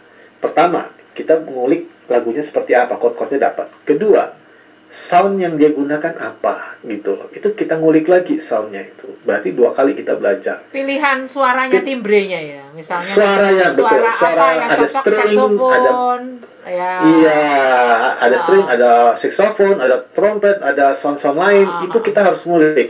Dia pakai apa? Voice-nya, betul. Dia pakai voice-nya apa gitu. Ketiga, efek yang dia gunakan gitu. Sound itu tidak mentah begitu aja ya. Sound itu ada efeknya gitu. Efek itu kan seperti chorus, ada reverb, ada flanger, ada macam-macam ya, ada delay. Nah, itu sound itu biasanya juga dipakai oleh lagu-lagu yang zaman-zaman now gitu loh. Kayak menggunakan musik-musik kayak menggunakan delay, menggunakan reverb atau steamer, yaitu untuk sound penyembahan itu. Jadi efek itu juga seorang filler itu menguasai itu. Jadi sound dan efek itu penting sekali, dan itu sangat sulit ya, sangat sulit karena seorang filler itu tidak ada gurunya, tidak ada, dalam arti tidak ada sekolahnya, tidak ada kursusnya, yaitu berkembang dengan sendirinya. Dia harus bisa mengelompokkan satu alat musik gitu loh. Misalkan dia dengar ini alat musik tiup, dia di kelompoknya musik tiup. Tiup itu ada kayak saxophone, ada trompet, gitu, oboe, ada harmonika. Itu dalam satu kelompok dia sudah tahu. Jadi betul, flute. Jadi begitu dia dengar ini alat tiup, maka dia tidak harus nyari di data yang di keyboard itu, tidak harus nyari sepanjang sound itu. Dia udah tahu kelompoknya ada di sini. Grup yang tiup aja. Begitu dia dengar, iya betul. Begitu juga alat musik gesek. Oh, gesek ini ada di string, ada violin gitu kan. Saya di kelas string, ada violin, ada cello, ada macam-macam gitu. Begitu juga alat petik, ada bass, ada gitar gitu, ada akustik gitu. Jadi teman-teman filler itu banyak belajar. Makanya pemain filler itu tidak banyak. Pemain filler itu karena terbatas. Orang yang harus rajin mau. Betul. Karena kalau dia malas, susah untuk dia berkembang. Karena filler itu gak cuma sekedar main begitu. Karena seorang pemain filler, dia harus berkembang. Dia harus update kayak saya. Contoh misalkan menggunakan sound-sound techno, sound-sound itu tuh biasanya dicari filler gitu loh. Oh, sound-sound kekinian seperti apa, itu dia harus belajar teknologi musiknya, itu dia harus belajar. Beda dengan seorang yang main piano, ya udah dia akan piano terus seperti itu. Ditambah Jadi misalnya punya kayak, tantangan tersendiri. Iya, tantangannya misalnya kayak saksofon gitu kan, alat musik tiup kita pun mainnya memperhatikan kira-kira kalau pemain saksofon ini napas di sini, napasnya di sini. Iya, jadi kan betul. nggak bisa yang kayak suara string yang terus gitu kan, nggak bisa. Ini kan nggak manusiawi. Betul. Iya. Ya, kalau yang betul. Jadi cara napasnya. Betul. Pemain filler itu harus tahu cara bermainnya alat. Iya. Di samping itu misalnya kayak alat ini ambitusnya nada terendahnya apa? Iya, seperti tadi Bang. Iya, kayak nada terendahnya apa gitu ya, Pak. Kalau nggak tahu kan jadi aneh gitu ya. Alat musiknya terdengarnya aneh gitu ya. Ada tekniknya dia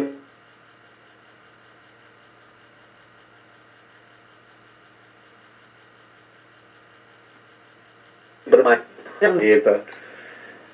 Bapak Memang mohon maaf berat, tadi pemain terputus-putus, film itu Bapak bisa ulangi, agak terputus koneksinya tadi, bisa diulangi. Oh ya, jadi memang pemain filler itu berat, banyak yang harus dia pelajari. Jadi tidak mudah gitu. Tidak simple, tidak gampang. Makanya mencari seorang pemain yang betul-betul filler itu ya 1:5, 1:10 itu bisa. Karena sulit ya, makanya kenapa saya banyak sekali dipakai, cepat masuk di gereja-gereja, di gereja besar, karena saya pernah di satu kota, saya main di 6 gereja gitu loh. Karena saya orang spesialis filler dan tidak gampang mencari seorang filler. Begitu dia tahu ada seorang, betul, itu udah direbutin di mana-mana, itu udah seperti itu. Karena filler juga mengisi kekosongan. Tugasnya filler mengisi di saat ada jeda-jeda musik, itu filler lah, tugas filler yang ngisi agar terdengar indah. Betul, tidak boleh kosong, itu tugas filler. Terus bagaimana musik ini jadi megah, itu tugas filler berat lagi. Bagaimana sound ini jadi sound yang megah agar musik ini hidupnya, suasana musik atmosfer itu juga itu ada di filler. Ilmu tingkat dewa ya itu ya, Pak. Wah, itu memang harus banyak belajar ya, harus banyak belajar, harus banyak kreativitas juga. Kalau kita belajar tapi kita tidak bisa punya kreativitas, ya juga susah ya gitu. Baik. Terima kasih, Pak. Sekarang kita masuk ke segmen terakhir nih, seputar keluarga nih dan pelayanan Pak Dino dan Bu Marta sebagai as a couple ya, sebagai pasangan ya. Kepengen kepo-kepo nih kisah cintanya nih. Ya, Bu Marta nih, kita pengen denger kisah cinta antara Pak Dino dan Bu Marta, kapan dipertemukan Tuhan, gimana caranya ya. Singkat aja ya, Bu. Nanti kalau nggak jadi novel ini. Silakan Bu Marta. Iya, singkat aja ya Bu ya. Iya. Awal mulanya sih kita ketemu ya di gereja. Saya melayani di satu gereja lokal, terus datang suami saya ini dulu bantuin main di pelayanan. Gitu. Ya awal mulanya kita ketemunya ya di gereja, di pelayanan gitu. Oh, ini skandal sesama pelayan Tuhan. Iya. Skandal sesama pelayan Tuhan ini. Ya kan. Seperti itu ya. Iya, karena saya saya suka musik, terus eh, jadi pertama ya terkesan, siapa tuh kok ada suara yang nggak pernah saya dengar, ada pemain piano tapi suaranya nggak pernah saya dengar dengan gaya bermain seperti itu. Oh ternyata ya ini yang sekarang jadi suami saya. Wow, jadi Gitu. pintu jatuh cintanya lewat musik ya. Wow, luar biasa. Oke, jadi gimana nih cara Iya. menjaga kekompakan, kan selalu pindah-pindah kota, selalu pindah-pindah gereja lokal, selalu melayani bersama-sama. Pak Dino lebih ke instrumen, Ibu Marta lebih ke pelayanan vokal. Cara menjaga kekompakan suami istri dalam pelayanan ini seperti apa? Silakan. Ya, kalau yang pasti kita punya prinsip, karena menjadi suami istri dan pelayanan di bidang yang sama di mimbar itu nggak mudah ya. Kadang ada aja yang bikin, ada celah yang bikin kita tidak sepaham gitu. Seringkali itu biasanya kita sih kalau konflik itu sebelum pelayanan gitu, sebelum pelayanan hamin berapa gitu. Kadang ada yang dia maunya begini, saya maunya begini gitu kan. Terus pernah juga yang kritis banget tuh perjalanan. Jadi kita di mobil perjalanan mau ke gereja nih, mau pelayanan, itu kita konflik di situ. Jadi konfliknya di titik terakhir udah mau pelayanan gitu. Tapi yang jadi prinsip kita adalah sebelum melayani kita harus menjaga hati, harus Beres. kalau ya salah harus beres, salah minta maaf. Jadi kadang habis doa persiapan ibadah langsung ya udah, nggak usah siapa yang saling mendahului minta maaf gitu, supaya beres. Jadi ketika kita melayani sudah clear gitu, nggak ada salah lagi. Jadi kan karena nggak menutup kemungkinan kadang suami istri ada kayak konflik-konflik, mungkin konfliknya nggak selalu berkait dengan pelayanan ya, hal-hal lainnya gitu. Misalnya di rumah ada masalah apa atau ada apa pas jadwal pelayanan nih. Jadi prinsipnya Bapak Ibu sebelum naik ke mimbar ya harus beres dulu supaya nggak ada ganjalan di dalam hati gitu ya. Iya, betul. Wow, keren. Lalu ada titipan pertanyaan nih, tapi rahasia nih dari siapa nih? Sampai kapankah Anda berdua berencana untuk terlibat dalam pelayanan musik gereja? Nih Pak Dino dulu yang jawab nih. Sampai nafas terakhir. Wah, luar biasa. Bagaimana kalau Bu Marta? Sepakat nggak nih? Ya, selama masih dipercayakan, ya kita jalani saja. Oh ya, luar untuk biasa. melayani Tuhan. Ya, sampai napas terakhir selama itu dipercayakan, terus lakukan tugas pelayanan kita. Baik. Nah, pertanyaan yang benar-benar terakhir banget nih. Saya dengar-dengar Pak Dino dan Bu Marta ini memutuskan untuk pulang ke Magelang, lalu meninggalkan pekerjaan yang dulu, lalu memulai usaha yang baru. Tadi udah kita lihat di video profile ya. Mungkin bisa diceritakan sedikit latar belakangnya kenapa memutuskan seperti itu. Pak Dino nih, pertanyaannya biar dijawab Pak Dino nih. Iya, kalau memang keputusan yang berat ya, dimana saya sudah punya di pekerjaan itu sudah mempunyai level yang cukup baik lah, udah cukup baik di level itu. Dan kenapa kami saya harus resign dan pulang itu kan karena kedua orang tua kami ini memang sudah usia semua ya, dan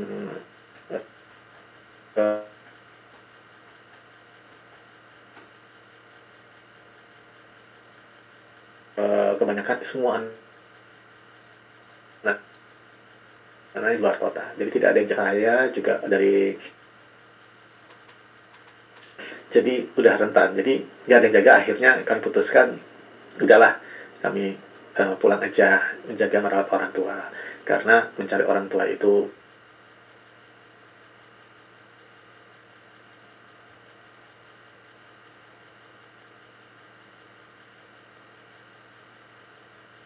mohon maaf ini Bapak Ibu Saudara, jaringan di sini kurang stabil ya. Kita berdoa supaya bisa terkoneksi kembali.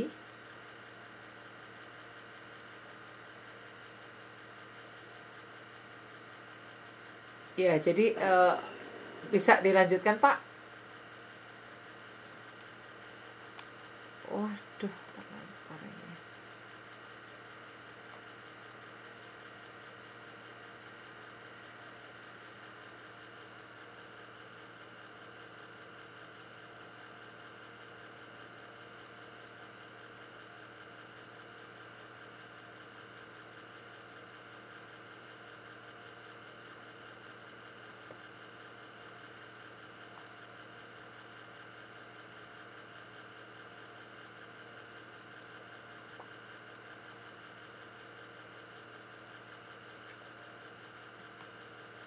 Recording in progress. Maaf Pak, tadi saya terlempar ya. Agak ada jaringannya, agak ada gangguan tadi. Boleh diulangi Pak jawabannya? Mengapa memutuskan untuk pulang ke Magelang dan memulai usaha yang baru itu? Silakan Pak.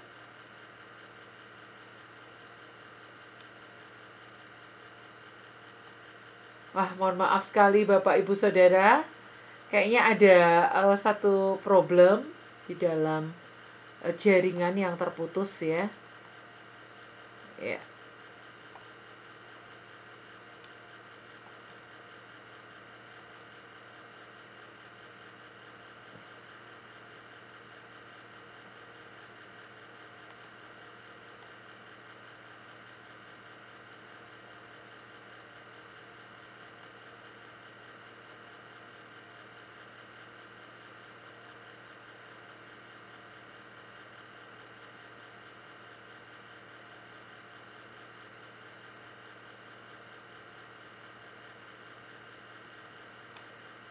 Shalom Pak Dino. Shalom. Tadi ada gangguan, saya terlempar 2 kali Pak.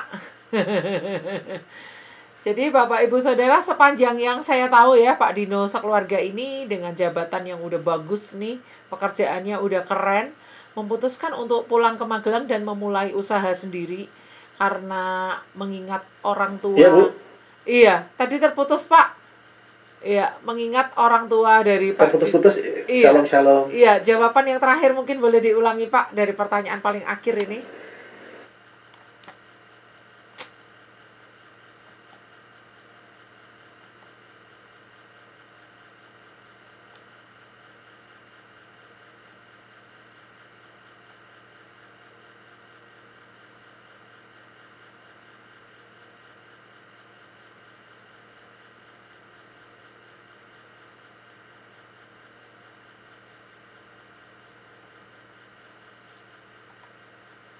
Recording in progress. Iya, terputus lagi Pak ini. Boleh diulangi jawaban terakhir Pak? Iya. Jadi tadi terkait saya kenapa resign ya. Karena memang terutama orang tua kami yang sudah sangat usia, baik orang tua saya, begitu juga orang tua istri, udah di atas 70-an semuanya. Jadi anak-anaknya itu hampir semuanya itu tidak ada di daerah yang sama, semua luar kota semuanya. Makanya udah orang tua saya juga udah sakit-sakitan dan harus kontrol ke rumah sakit setiap bulannya itu bisa 2 kali, dan itu agak kesulitan. Jadi saya memutuskan untuk merawat orang tua, pulang merawat orang tua ya. Jadi nomor 1 tuh orang tua yang utama, karena juga rezeki berkat semua itu dari Tuhan ya, karena kita harus berbakti pada orang tua. Orang tua tidak bisa kita cari dimanapun, karena kalau pekerjaan rezeki Tuhan bisa kasih dimanapun, pekerjaan bisa kasih gampang kita cari kapanpun juga ada ya. Ya seperti itu. Jadi kita merawat orang tua dulu, karena untuk ya kasih sayang mereka kepada kita dari kita kecil sampai besar. Di saat ini kok mereka susah, kok kita tidak ada gitu. Ya udahlah. Nah itu deh salah satu alasan kenapa saya harus pulang ke Magelang, dan kami akhirnya membuka usaha. Sudah berjalan beberapa bulan ya, puji Tuhan lah, hasilnya bisa mencukupi gitu.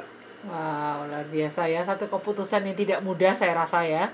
Tapi dari situ kita melihat bagaimana Tuhan menolong Pak Dino dan Bu Marta untuk fokus pada keluarga ya, terutama merawat orang tua yang sudah berumur.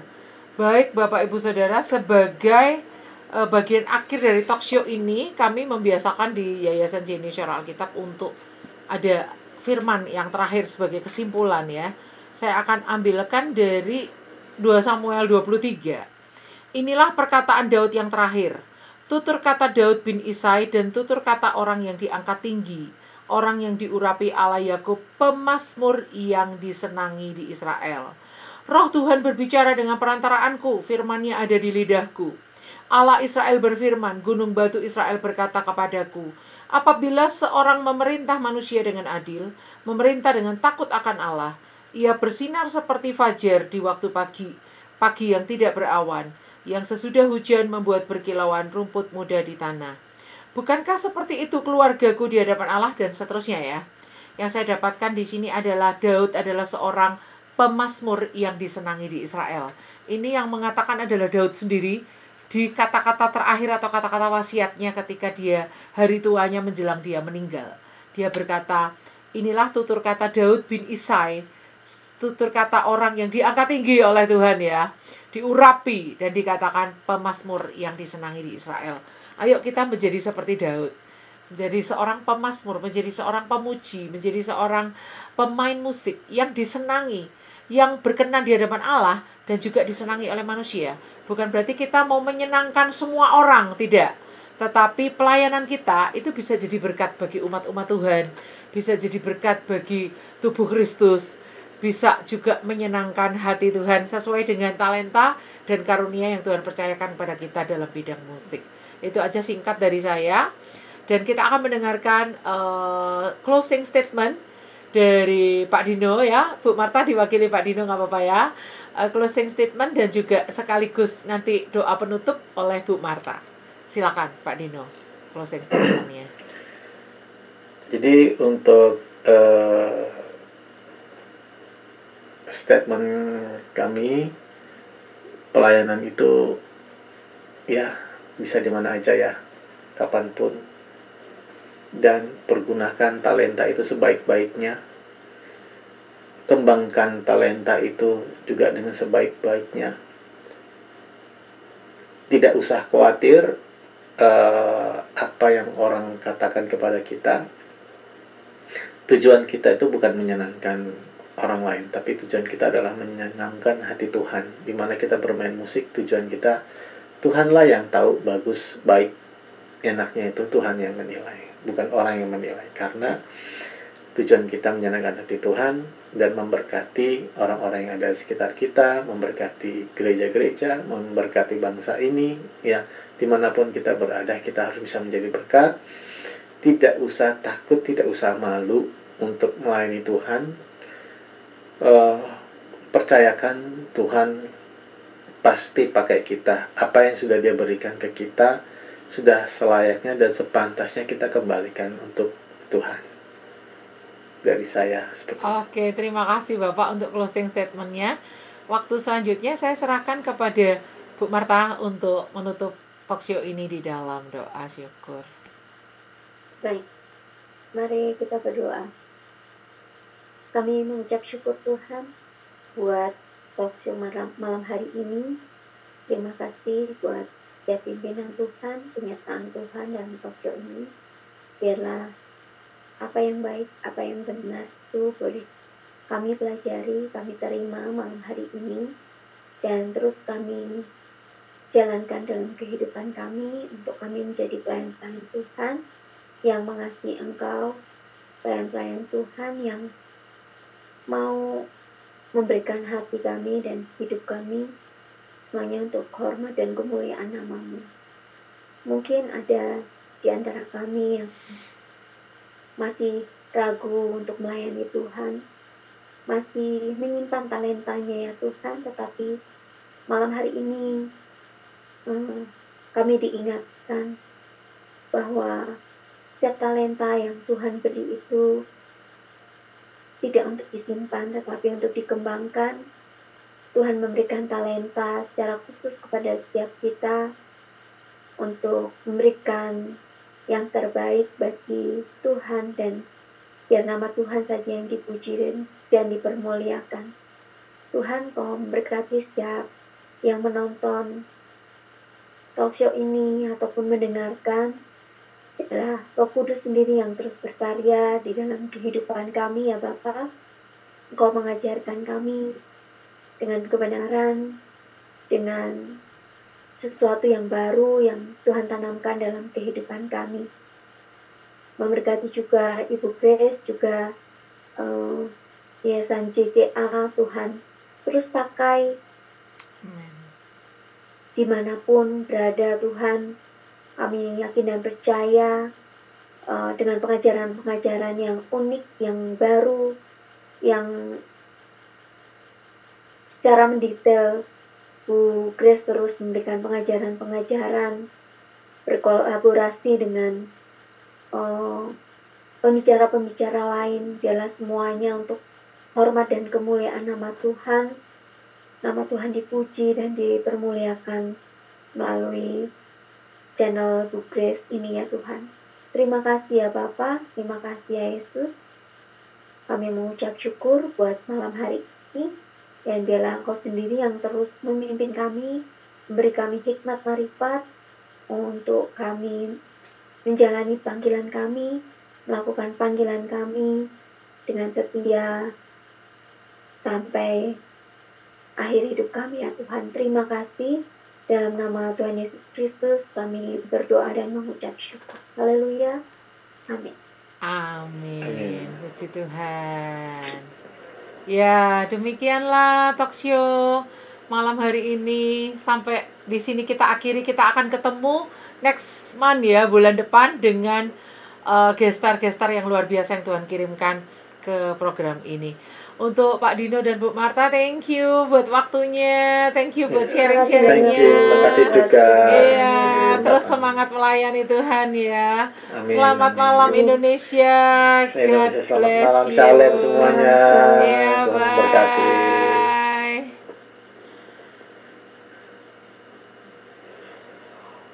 Recording stopped.